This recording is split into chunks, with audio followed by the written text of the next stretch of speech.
සඳ ඇති රැයක සඳෙහි ආලෝකය නිසා ගංගාවේ ජලය තව තවත් දිලිසමින් තිබුණා. ඒ වගේ මේක මහා කළුවර රැයක්.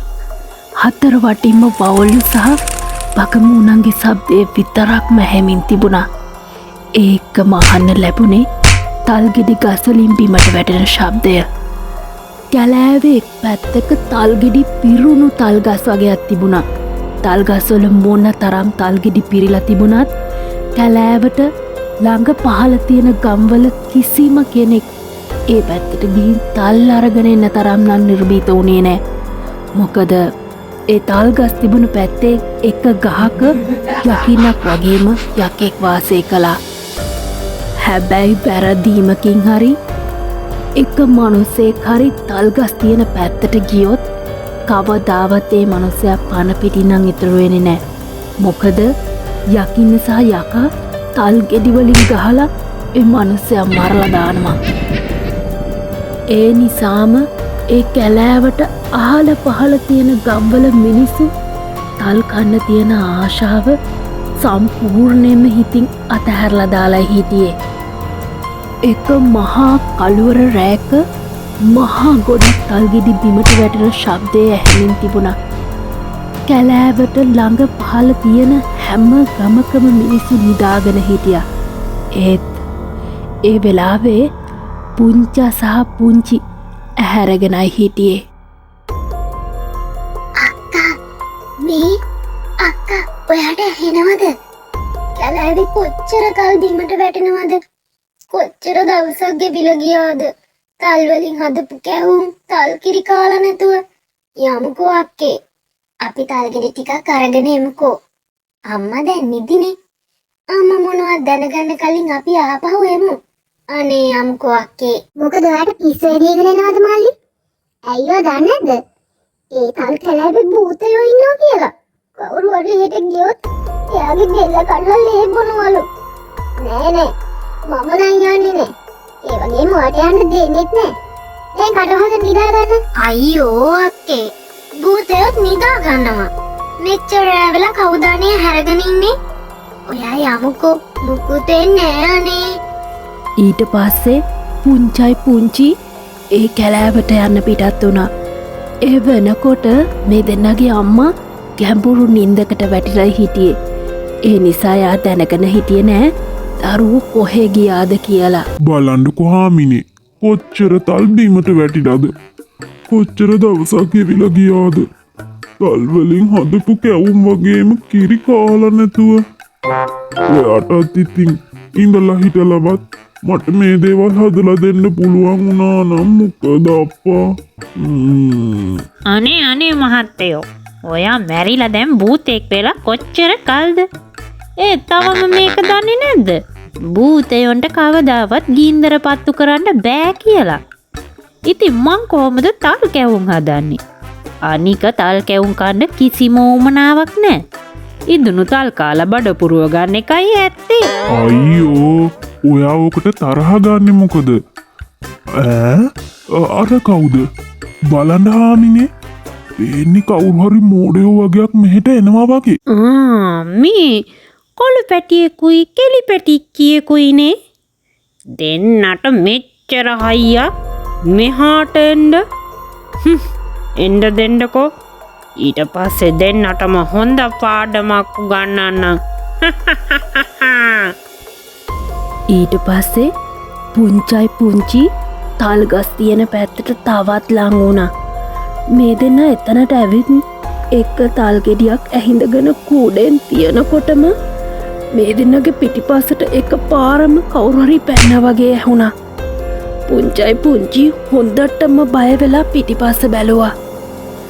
එතකොට මේ දෙන්න දැක්කා යකෙක් වගේම යකින්නක් මෙයාලගේ ඉස්සරහා හිටගෙන ඉන්නවා.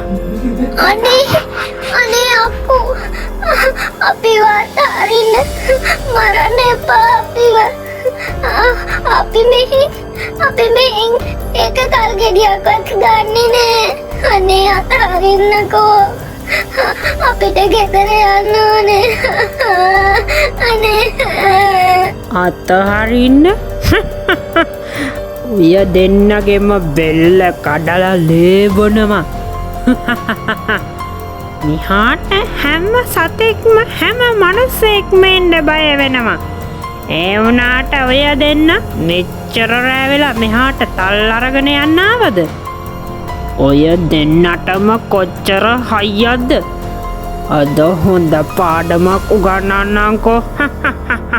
නෑ අනේ අපිව අතහරින්න.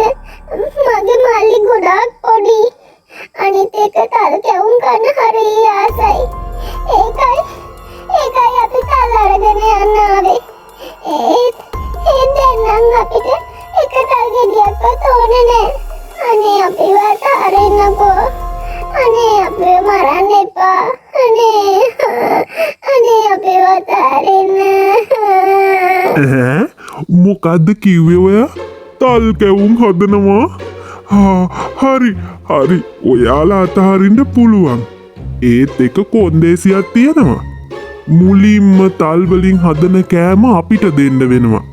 හැබැයි දුන්නේ නැත්තම් එතකොට බලා ගන්න පුළුවන් වෙන දේ. නෑ අනිවාර්යෙන්ම ගෙනත් දෙනවා.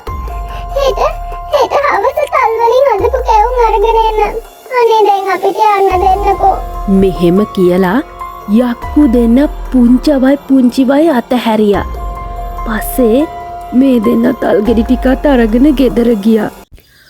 උදේ එළිය වැටුණාම මේ දෙන්නගේ අම්මා දැක්කා එළියේ තල් ගෙඩි වගේක් තියෙනවා. මේක දැකලා මේ දෙන්නගේ අම්මා පුදුම වුණා.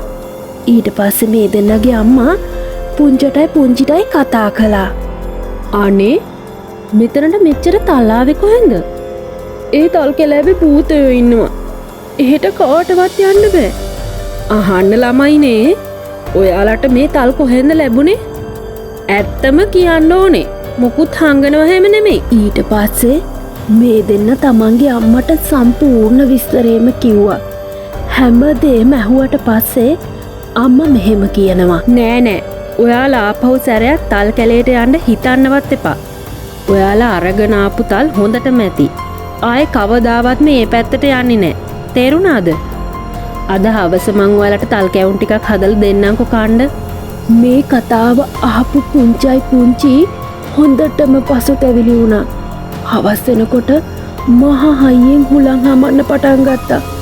තවත් හයියෙන් අකුණු ගහලා මහා හයියෙන් වහින්න පටන් ගත්තා. දැන් මොනව වෙයිද අක්කේ? මේ වැස්සේ අපි තල් කැවුම් අරගෙන යන්නේ කොහොමද? ඒත් අපි නොකිය. ඒ අකු අපේ ලේබොයි. මොකද කරන්නේ මල්ලි?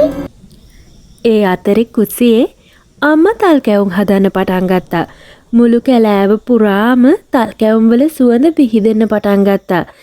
ඒ වගේම මේ මිහිරි සුවඳ යකින්නගේ සහ යකාගේ නහයටත් දැනෙන්න පටන් ගත්තා. එතකොට යකා කියනවා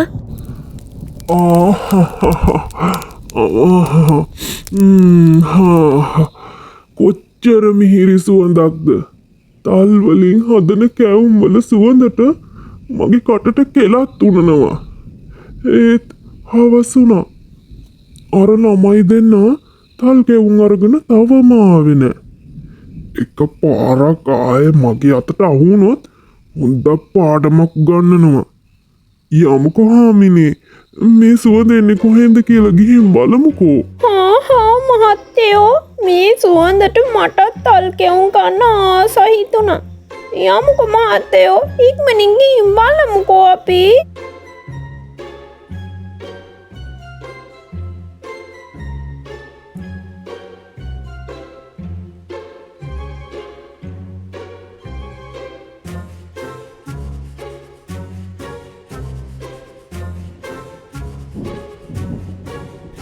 ඊට පස්සේ සුවඳ පස්සෙන් ආපු යකු දෙන්න පුංචගේ පුංචිගේ ගෙදරට ආවා. ඊට පස්සේ ජනේලේ ළඟ මේ දෙන්න හිටගත්තා. එළියේ මහා හයියෙන් වැස්සක් තිබුණා. යකා ජනේලෙන් එබිලා බැලුවාම දැක්කා පුංචගේ අම්මා තල් කැවුම් හදනවා.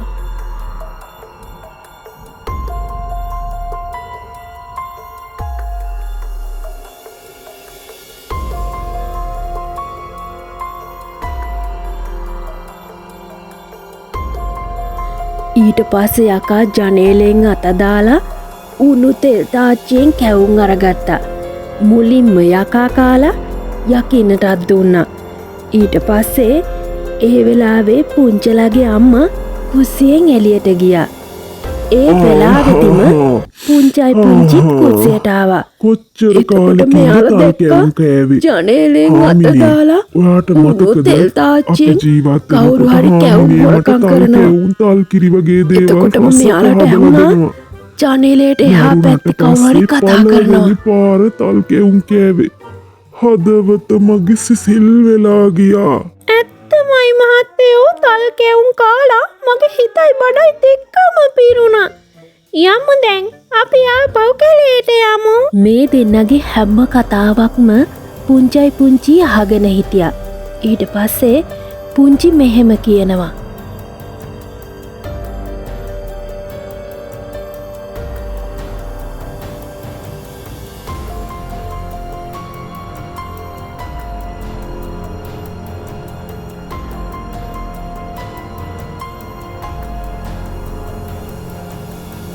මල්ලි ඔයා දැක්කද? ඒ අක්කෝ අපේ මෙහෙම කියලා පුංචයි පුංචි ඉතුරුණු තල් කැවුම් මල්ලකට දාගෙන අම්මගේ ඇස්වලට නොපෙනී තල් කැලෑවට යන්න පිටත් වුණා. තල් කැලෑවට මේ ළමයි දෙන්න එනවා දැකපු යකා මෙහෙම කියනවා. අර බලන්න, අර පැටව් ආයෙත් එනවා. එයාලගේ අත්වල තල් කැවුම් නම් පේන්නේ නෑ. අපිව විහිළුවට අරන් වගේ මට පේන්නේ.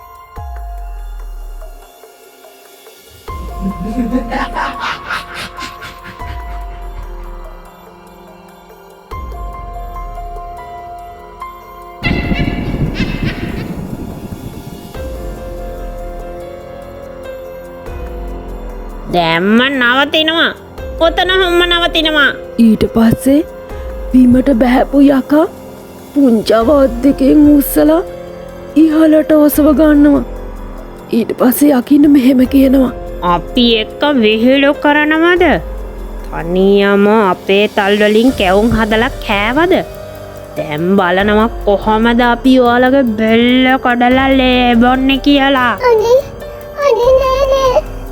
මගේ මල්ලිවත් හරින්න. අපි ඔයාලට තල් කැවුම් අරගෙන ආවා. අරගන්න. මේ මල්ලේ තියෙන තල් කැවුම් ගන්න. මෙච්චරයි තල් කැවුම් ඉතුරු වුණේ. අනිත් ඔක්කොම ඔයාලා දෙන්න උණු තෙල් තාච්චියම හොරකම් කරගෙන කෑවනේ. ඒත් අපි තාම එක තල් කැවුමක්වත් කෑවේ නෑ. ඉතුරුණු තල් කැවුම් ඔක්කොම ඔයාලට අරගෙන ආවා. අනේ මේක අරගන්න. මගේ මල්ලිව දැන්වත් අතාරින්න. අනේ ඊට පස්සේ පුංචව අතහැරපු යකා මෙහෙම කියනවා. ආහා, හොඳයි. ඒ ඔයාලගේ ගෙදරද? හරිම රසයි ඒ කැවුම්. ඒ වගේම ඔයාලා කොච්චර හොඳයිද? ඉතුරුණු තල් කැවුම් අපිට අරගෙන ආවා. මෙච්චර රස තල් කැවුම් කෑවට පස්සේ අපි කොහොමද ඔයාලා මරන්නේ? යන්න අපි ඔයාලව අතහැරියා. අදින් පස්සේ ඔය දෙන්නට මේ තල් කැලෑවට තල් අරගෙන යන්න පුළුවන්. අපි ඔයාලට මුකුත් කරන්නේ නෑ. හැබැයි එක කොන්දේසියක්. කවදා හරි ඉතින් ඔන්න ඔය අර රස විදිහට තල් පුංචයි කැවුම් පුංචි හැදුවා. එතනින් බේරිලා අපිටත් ගෙදර ගෙනත් ආවා. දෙන්න ඕනේ. ඉතින් ඊට මොකද පස්සේ ළමයි මේ වෙන ඔයාලා බය නැතුව කැමතිද? තල් ගේන්න තල් කැලෑවට යන්න පුරුදු වුණා.